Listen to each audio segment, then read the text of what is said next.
Hi ಎಲ್ರಿಗೂ ನಮಸ್ಕಾರ. ವಾಣೀಸ್ ಕಿಚನ್ಗೆ ಸ್ವಾಗತ. ಇವತ್ತು ನಾನು ಯಾವ ರೆಸಿಪಿ ಮಾಡ್ತಿದ್ದೀನಿ ಗೊತ್ತಾ? ರಸ್ಮಲೈ ಹೇಗೆ ಮಾಡೋದು, ಅದಕ್ಕೆ ಏನೇನು ಇಂಗ್ರೀಡಿಯೆಂಟ್ಸ್ ಬೇಕು ಅಂತ ನೋಡೋಣ.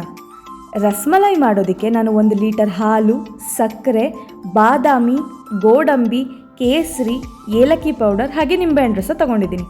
ಬಾಣಲಿಗೆ 1 ಲೀಟರ್ ಹಾಲನ್ನು ಹಾಕಿ ಇದನ್ನು ನಾನು ಕುದಿಯೋದಕ್ಕೆ ಇಟ್ಕೊತಾ ಇದ್ದೀನಿ. 1 ಕುದಿ ಬಂದಿದ ತಕ್ಷಣ ಇದಕ್ಕೆ ನಾನು 2 ರಿಂದ 3 ಸ್ಪೂನಷ್ಟು ನಿಂಬೆಹಣ್ಣಿನ ರಸನ ಹಾಕಿ ಹಾಲನ್ನು ಒಡ್ಕೋಬೇಕು. ಒಡೆದಿರೋ ಹಾಲನ್ನು ಒಂದು ಜಾಲರಿಗೆ ಹಾಕಿ ನೀರಿನಂಶ ಹೋಗೋವರೆಗೂ ಬಿಡಬೇಕು. ನೀರಿನಂಶ ಹೋದ್ಮೇಲೆ ಇದನ್ನು 2 ರಿಂದ 3 ಸಲ ಚೆನ್ನಾಗಿ ತೊಳೆದಿಟ್ಕೋಬೇಕು. ಇದನ್ನು ಚೆನ್ನಾಗಿ ತೊಳೆದಾದ್ಮೇಲೆ 1-2 ನಿಮಿಷ ಬಿಡಬೇಕು. ಅದಾದಮೇಲೆ ಒಂದು ತೆಳುವಾಗಿರೋ ಬಿಳಿ ಬಟ್ಟೆನ ತಗೊಂಡು ಈ ಪನ್ನೀರನ್ನ ಅದಕ್ಕೆ ಹಾಕಿ ಇದರಲ್ಲಿರುವಂತಹ ನೀರಿನಂಶನೆಲ್ಲ ಚೆನ್ನಾಗಿ ಹಿಂಡಿ ತೆಗಿಬೇಕು. ಇದರಲ್ಲಿರೋ ನೀರಿನಂಶ ಎಲ್ಲ ಹೋದ್ಮೇಲೆ ಈ ಪನ್ನೀರ್ ಈ ರೀತಿಯಾಗಿ ಸ್ವಲ್ಪ ಡ್ರೈ ಆಗಿ ಗಟ್ಟಿಯಾಗಿ ಇರುತ್ತೆ. ಇದನ್ನು ನಾವು ಒಂದು 15 ರಿಂದ 20 ನಿಮಿಷ ಚೆನ್ನಾಗಿ ನಾದ್ಕೋಬೇಕು. ಈ ಪನ್ನೀರನ್ನ ನಾವು ನೈಸಾಗಿ ನಾದ್ಕೋಬೇಕು.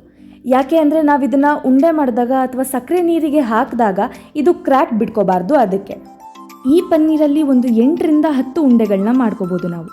ನೀವು ಉಂಡೆ ಕಟ್ಟುವಾಗ ಒಂದು ಸಲ ಚೆಕ್ ಮಾಡ್ಕೊಳ್ಳಿ. ಅದೇನಾದರೂ ಮತ್ತೆ ಕ್ರ್ಯಾಕ್ ಬಿಟ್ಟಿತ್ತು ಅಂತ ಹೇಳಿದ್ರೆ ಮತ್ತೆ ಒಂದು 5 ರಿಂದ 10 ನಿಮಿಷ ಚೆನ್ನಾಗಿ ನಾದಿ ನಂತರ ಉಂಡೆಗಳನ್ನ ಕಟ್ಟಿಟ್ಕೊಳ್ಳಿ. ಪನ್ನೀರ್ ಉಂಡೆ ರೆಡಿಯಾಗಿದೆ. ಇವಾಗ ಸಕ್ಕರೆ ಪಾಕನ ರೆಡಿ ಮಾಡ್ಕೊಳ್ಳೋಣ. ಒಂದು ಬಾಣಲಿಗೆ 1.5 ಲೋಟದಷ್ಟು ನೀರು ಹಾಕಿ ಇದಕ್ಕೆ 1/4 ಕಪ್ಪಷ್ಟು ಸಕ್ಕರೆ ಹಾಕಿ 10 ರಿಂದ 15 ನಿಮಿಷ ಇದನ್ನು ಕುದಿಯೋದಕ್ಕೆ ಬಿಡ್ತೀನಿ. ಇದು ಕುದಿಯುವಾಗ ಕಟ್ಟಿಟ್ಕೊಂಡಿರೋ ಪನ್ನೀರ್ ಉಂಡೆನ ಇದಕ್ಕೆ ಹಾಕಿ ಲೋ ಫ್ಲೇಮಲ್ಲಿ ಒಂದು 10 ನಿಮಿಷ ಚೆನ್ನಾಗಿ ಬೇಯಿಸಬೇಕು. ಓಕೆ, ಇವಾಗ ಇದು ರೆಡಿ ಆಗಿದೆ. ಇದಾದ ಮೇಲೆ ಪನ್ನೀರ್ ಉಂಡೆಲಿ ಇರುವಂತಹ ಸಕ್ಕರೆ ಪಾಕನ ನಾನು ಲೈಟಾಗಿ ಹಿಂಡಿ ತೆಗೆದಿಟ್ಕೊಳ್ತಾ ಇದ್ದೀನಿ.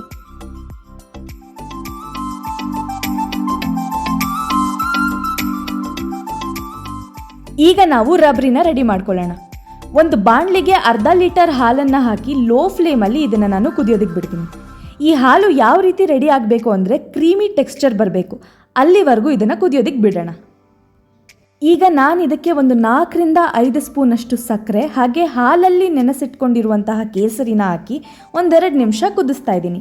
ಸಣ್ಣದಾಗಿ ಕಟ್ ಮಾಡಿಟ್ಕೊಂಡಿರೋ ಗೋಡಂಬಿ ಬಾದಾಮಿನ ಹಾಕಿ ಕೊನೆಯದಾಗಿ ಏಲಕ್ಕಿ ಪೌಡರ್ನ ಹಾಕಿದ್ರೆ ರಬ್ರಿ ರೆಡಿ ಆಗುತ್ತೆ. ಪನ್ನೀರ್ ಉಂಡೆ ಮೇಲೆ ಈ ರಬ್ರಿನ ಹಾಕಿದ್ರೆ ಸೂಪರ್ ಆಗಿರುವಂತಹ ರಸಮಲೈ ರೆಡಿ ಆಗುತ್ತೆ. ಈ ವಿಡಿಯೋ ನಿಮಗೆ ಇಷ್ಟ ಆಯಿತು ಅಂದ್ಕೊಳ್ತೀನಿ. ಈ ರೆಸಿಪಿನ ನೀವು ಮನೇಲಿ ಟ್ರೈ ಮಾಡಿ ಹೇಗೆ ಬಂತು ಅಂತ ಕಮೆಂಟ್ ಮಾಡಿ. ಹಾಗೆ ಯಾರ್ಯಾರು ಇನ್ನೂ ನನ್ನ ಯೂಟ್ಯೂಬ್ ಚಾನಲ್ನ ಸಬ್ಸ್ಕ್ರೈಬ್ ಮಾಡ್ಕೊಂಡಿಲ್ವೋ ಈಗಲೇ ಹೋಗಿ ಪಟ್ ಅಂತ ಸಬ್ಸ್ಕ್ರೈಬ್ ಮಾಡ್ಕೊಳ್ಳಿ.